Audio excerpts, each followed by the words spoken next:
Just 5 days ago, Saturday morning, I faced evil and the worst darkness of all time, right in our own house of worship, right at Chabad Poway. I faced him, and I had to make a decision.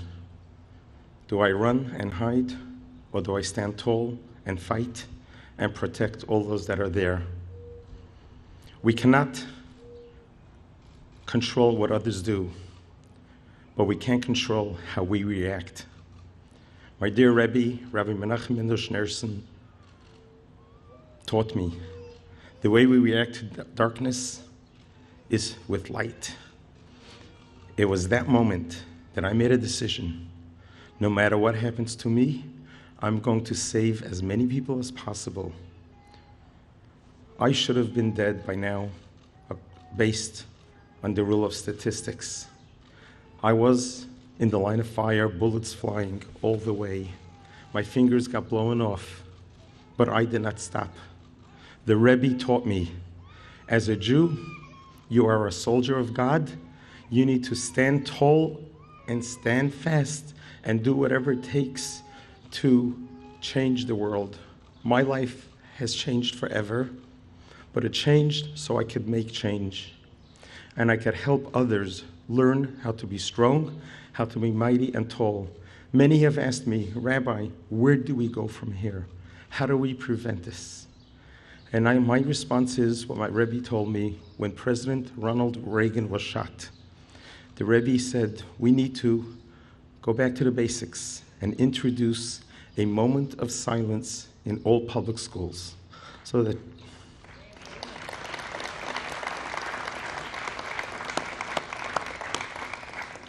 that children from early childhood on could recognize that there's more good to the world, that they are valuable, that there is accountability, and every human being is created in God's image. If something good could come out of this terrible, terrible, horrific event, let us bring back a moment of silence to our public school system. I also want to thank the United States of America. I'd like to thank our dear, honorable Mr. President for being, as they say in Yiddish, a mensch par excellence.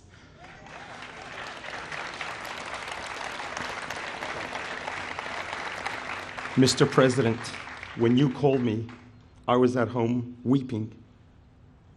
You were the first person who began my healing. You heal people in their worst of times, and I'm so grateful for that. So beautiful. That's so beautiful. Thank you. You have helped me bring great honor to Mrs. Lori Kay of blessed memory, a 60-year-old dear friend of our congregation. I've known her for 25 years, a staunch volunteer. She works for the Friendship Circle, an organization that helps children with special needs.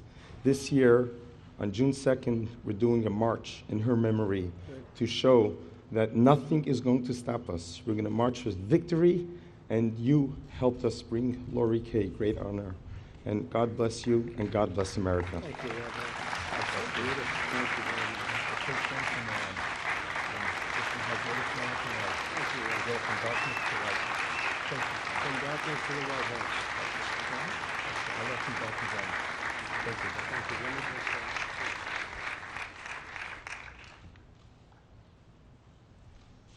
Such beautiful words. A great man, and he said, this is my greatest moment in life, to go from darkness to the White House. Right? That's great. Beautiful. Thank you very much, Rabbi. Appreciate it. Anything we can do, you know that. And truly, your courage and your grace and devotion touches every heart and soul in America. We're blessed by having you and your family here with us today. Thank you, Rabbi. And please give our regards to everybody. It was a tough period of time.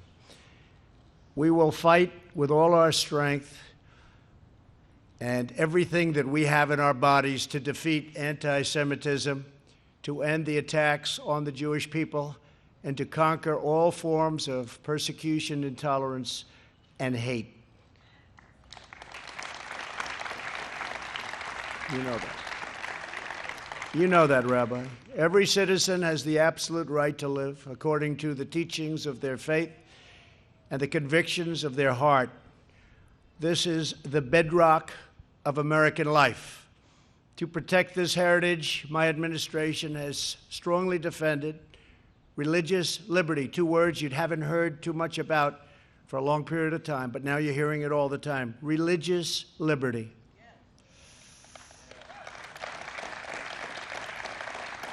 Earlier this week, I took action to ensure that federal employees can take paid time off to observe religious holy days.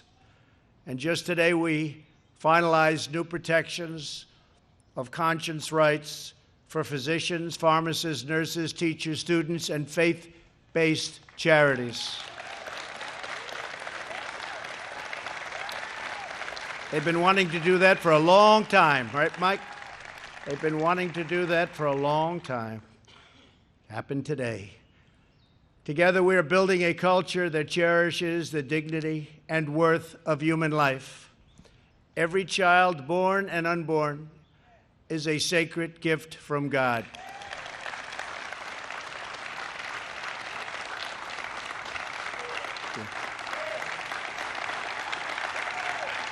Thank you. Thank you very much. In addition, I am committing to you today that my administration will preserve the central role of faith-based adoption and foster care agencies to care for vulnerable children while following their deeply held beliefs.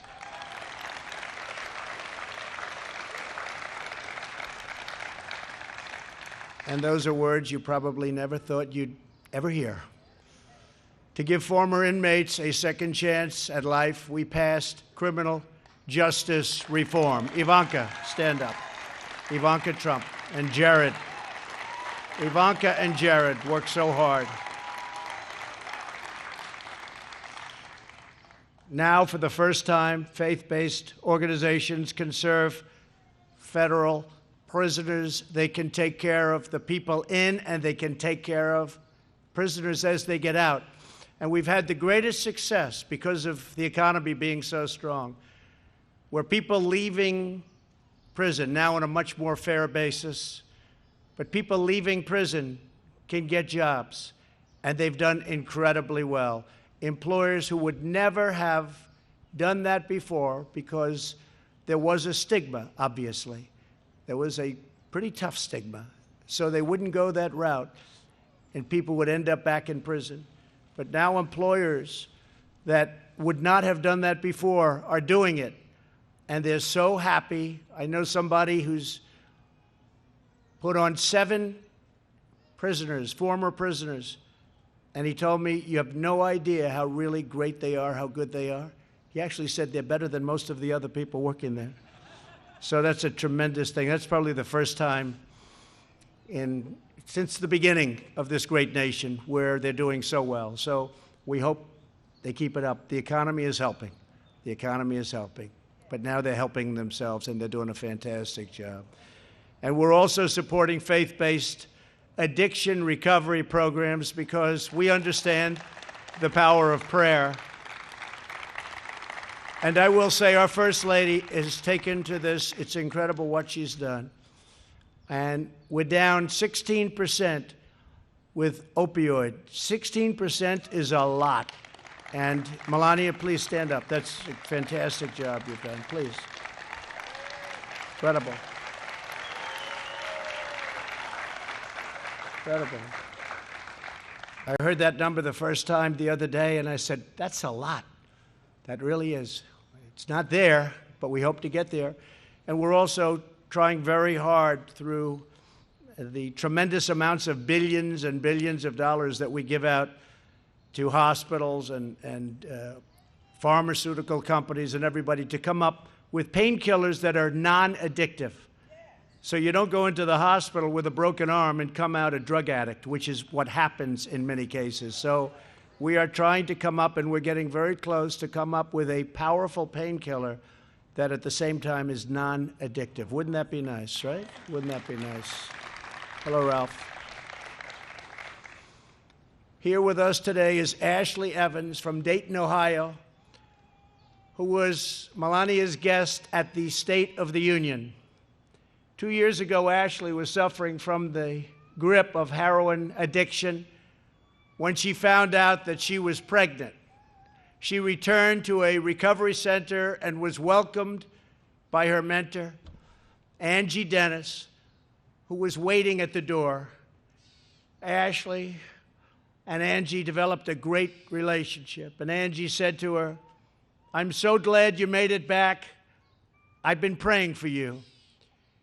Today, Angie is sitting right next to Ashley, and as Ashley says, prayer is what got me clean. Beautiful words.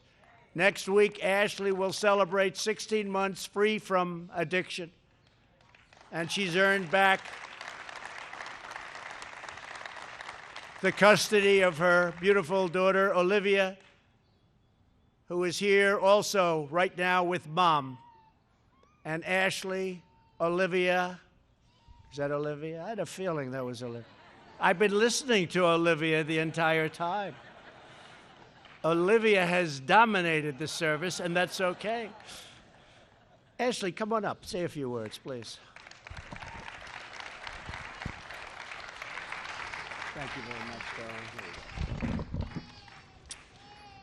I would just like to say that finding God saved my life. It's been incredible. It's been a journey, but without him, I could not do this. And I'd like to say thank you, Angie, for helping me find him. It's been a crazy experience. It's been incredible. God has been with me every step of the way, and everything has worked out perfectly. I have reunited with Olivia. I have an amazing support system back home and in Columbus, Ohio. And I've gotten to do some amazing things, and that's by the grace of God. So thank you. That's fantastic. Thank you very much. Thank you. Come on up. How is she doing? Tell me. Doing great? She is. I just said, how is she doing? Go ahead. She is so awesome. You know, the biggest honor that I could have was to pass along to Ashley. It's a relationship with Jesus. It's a relationship. It's not a religion. It's not a bunch of rules. It's just that personal relationship. You know, and if you'll trust him and you do your part, and then trust him and ask for help for the rest, he'll make doors open that no man can close. You know, so I'm just honored to be a part of this. Beautiful. Thank you. I'm glad I asked you to do that. Thank you, beautiful. Thank you. Thank you very much for those beautiful words. Ashley, Olivia, and Angie, thank you for being with us and for reminding us that prayer works miracles and prayer saves lives. And as God promises in the Bible, those who hope in the Lord will renew their strength. They will soar on the wings like eagles. They will run and not grow weary. And they will walk and not be faint. And that's something that Mike and I think about all the time. Right, Mike? On this prayer day, what do you think, Mike? I think so. Hey, we deserve it. Man. People say, how do you get through that whole stuff? How do you go through those witch hunts and everything else? And you know what we do, Mike? We just do it, right? And we think about God. That's true. So thank you all very much. On this day of prayer, we once again place our hopes in the hands of our Creator. And we give thanks for those wondrous lands of liberty. And this is truly the greatest of all land of liberty. Our country is special. It will always be special. It will be greater than ever before. We're doing things that will make it better than ever before. and especially for churches and synagogues and mosques and everyone else, people of faith. We pray that this nation, our home, these United States, will forever be strengthened by the goodness and the grace and the eternal glory of God. Thank you very much. Thank you. Thank you very much. Thank you. So it's an honor to once again host so many believers in the Rose Garden. And now I'd like to ask those who are leading us in prayer to please come up. Please come up. Some of the great leaders, please come up. You know who I'm talking about. Don't be shy. Come up, Ralph. I see Ralph in the audience. Franklin was here. We have some great, great people. Thank you. Please, you take over.